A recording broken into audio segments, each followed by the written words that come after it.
taking us through the next session. It's a huge pleasure to introduce Tom Cheshire, Sky News technology correspondent, who's going to be chairing a robotics session, so anything could happen.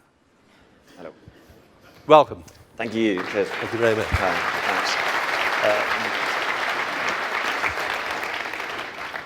Yeah, thank you. As mentioned, I'm the technology correspondent for Sky News, and increasingly a lot of our stories are about robotics. So you think this year some big stories. Google DeepMind, which is based in King's Cross, defeated a human champion at Go, which everyone thought was 20 years away. We've got the relentless trundle of driverless cars coming in. We've also had the first deaths in autonomous vehicles.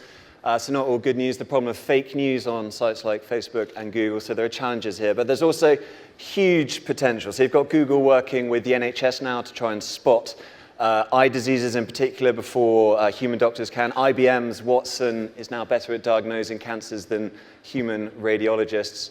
And this has big implications for future professions especially. So software is eating the world, as Mark Andreessen said.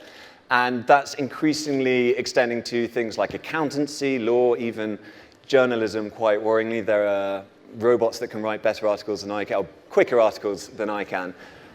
So there's plenty to discuss here, and we've got a great panel to take it through, talk about how their businesses are addressing it. Before they do, we're going to have the scene set by David Sproul, who's the senior partner at Deloitte, also the CEO of Deloitte UK. So, David.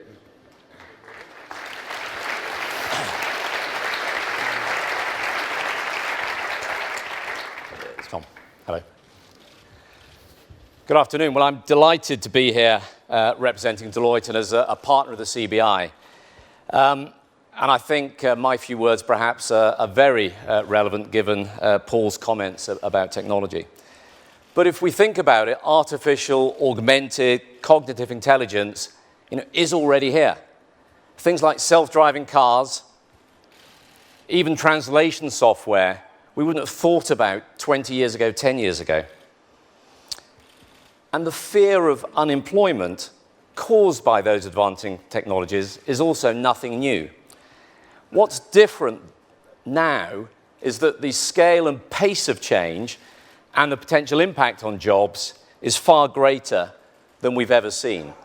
I saw a survey just recently that estimated that 65% of children today will have a job that's not even been invented yet. So the nature of many industries, including my own professional services, has changed beyond recognition over the last 10 or 20 years. And in the coming years, we will see that robotics technology will have a big impact beyond the factory floor into areas of finance, HR, marketing, and yes, Tom, journalism. So the automation of those repetitive, predictable tasks, both physical, which we've already seen, but also cognitive, will bring about changes in every sector and every industry. And also will bring big impacts on how all of us spend our days.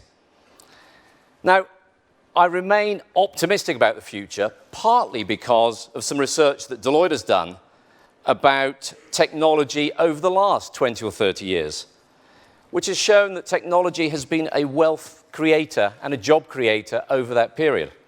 So over the last 15 years, the UK has benefited from a technology-driven shift from lower-skilled, routine jobs to higher-skilled, more expert jobs. So in that 15 years, we have lost over 800,000 lower-skilled jobs. But as an economy, we've created 3.5 million new, higher-skilled jobs. So the real question is, what is it going to take over the next 15 years, through to 2020, for us to be as successful?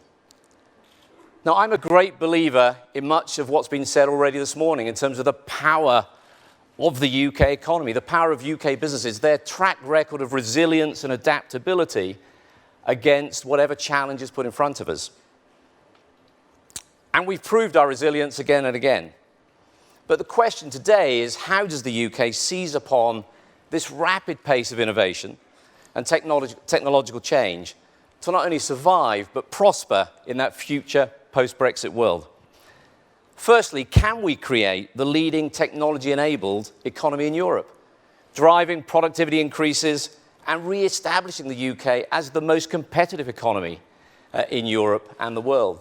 We've already heard reference to our challenge of productivity and how the UK has lagged productivity increases over the last few years. There are many theories and few answers as to why this is the case. However, whatever the answers, we might now have that once-in-a-generation opportunity to seize what many call that fourth industrial revolution, to really take advantage of those advances in technology and innovation, improving efficiency, driving down costs, and driving those productivity increases. But secondly, and equally importantly, is can we mitigate the higher level of technological unemployment that many predict as the pace of change increases, and the risk that income inequality and further divisions in society increase between the haves and have-nots as technology adoption increasingly rewards the higher skills over the lower skills. So from my perspective, our best prospect of dealing with both of those challenges, of driving competitiveness and creating opportunities to drive up lower skilled and higher skilled jobs, is to focus on the skills we need, creating an open access to jobs, and valuing the diversity of our workforces. Conventional wisdom does suggest that growth, productivity, and innovation in a technological or digital economy will require a supply of workers with matching digital skills, knowledge, and abilities, with a strong reliance on STEM subjects. Our research highlights that while STEM is critical, it overlooks the fact that automation will create new employment opportunities for jobs with skills that are human-like. Human-like at the human-like end of the spectrum, creating strong complementarities between automation and labor, rather than being focused just on fact, recall, logic, and computation. So whilst it feels intuitively necessary in an increasingly digital world to focus on the acquisition and development of those STEM subjects, STEM by itself will not be sufficient to ensure the future employability or prosperity in the UK.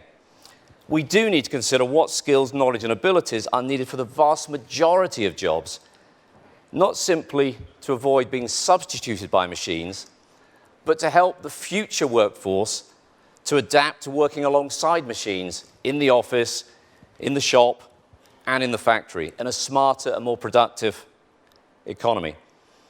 So our research shows, very briefly, that we'll benefit most in 2030 by a balance of technical and more general purpose abilities, such as problem solving, emotional intelligence, and social skills.